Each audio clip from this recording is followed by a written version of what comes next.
মাননীয় স্পিকার, আপনাকে ধন্যবাদ। আজকে ৭১ বিধিতে জনগুরুত্বপূর্ণ এবং খুবই বেদানতার একটা বিষয় আমি সংসদের নজরে আনার জন্য এবং আমাদের মাননীয় স্বাস্থ্যমন্ত্রীর নজরে আনার জন্য উপস্থাপন করছি। আপনারা সকলে জেনে থাকবেন যে বাংলাদেশে হঠাৎই হামের প্রাদুর্ভাব হচ্ছে। আমাদের অসংখ্য শিশু হামে আক্রান্ত হচ্ছেন এবং এখনো পর্যন্ত গত ৩ সপ্তাহে হামে সাসপেক্টেড মৃত্যুর সংখ্যা ১১৫+ এবং কনফার্ম মৃত্যু প্রায় ২০ জনের মতো গত ৩ সপ্তাহে। এভাবে সারা দেশে হাজার হাজার শিশুরা তারা হামে আক্রান্ত হচ্ছেন। আমাদের মাননীয় স্বাস্থ্যমন্ত্রী বলেছেন যে গত ৮ বছর যাবত হামের টিকা দেওয়া হয় নাই। এই তথ্যটা আসলে সঠিক তথ্য কিনা সেটা নিয়েও যারা হামের টিকা প্রদান করে থাকেন মাঠ পর্যায়ের কর্মীরা আছেন, তাদের মধ্যে এক ধরনের উৎকণ্ঠা বা এক ধরনের ভিন্নমত আমরা খেয়াল করেছি।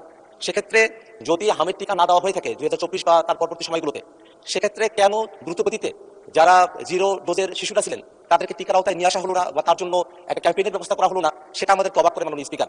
সবকিছু মিলিয়ে আমরা প্রথমত আগেই একটা ব্যবস্থা গ্রহণ করতে ব্যর্থ হয়েছি এবং পরবর্তীতে আমাদের শিশুরা যখন হাসপাতালে হামে আক্রান্ত হয়ে এসেছেন, আমরা জানি যে হামের চিকিৎসার জন্য আইসোলেশনের প্রয়োজন হয়, কিন্তু আমাদের হসপিটালগুলোতে আইসোলেশন ফ্যাসিলিটিস একেবারেই নাই।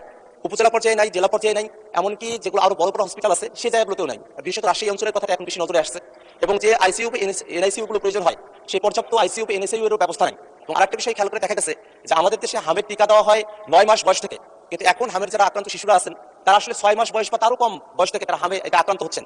সেক্ষেত্রে আমাদের যারা সরকারের চাকরিতে যারা রোগতত্ত্ব বিশারদ যারা আছেন তারা কেন এই বিষয়টা আগে থেকে ফাইন্ড আউট করতে পারলেন না এবং সে অনুযায়ী ব্যবস্থা গ্রহণ করতে পারলেন না? সেক্ষেত্রে মন্ত্রণালয়ের অধীনে, স্বাস্থ্য মন্ত্রণালয়ের অধীনে যেসব কর্মকর্তারা আছেন তাদের ফেলিওরটা কোথায়, সেই বিষয়গুলো নিয়ে এবং হামের এই প্রাদুর্ভাব মোকাবেলা করে আইসোলেশন ফেসিলিটিস, আইসিইউ ফেসিলিটিস, ডাক্তারদের জন্য সার্বক্ষণিক তদারকির ব্যবস্থা গ্রহণ করে হাম বিষয়টাকে একটা তড়িৎ গতিতে সমাধানের দিকে নিয়ে আসার জন্য, আমাদের শিশুদেরকে রক্ষা করার জন্য, মৃত্যু থেকে বাঁচানোর জন্য মাননীয় স্বাস্থ্যমন্ত্রী তার কোনো পরিকল্পনা আছে কিনা এবং সেটা কি ধরনের পরিকল্পনা, সেই বিষয়ে আপনার মাধ্যমে মাননীয় স্বাস্থ্যমন্ত্রীর দৃষ্টি আকর্ষণ করছি।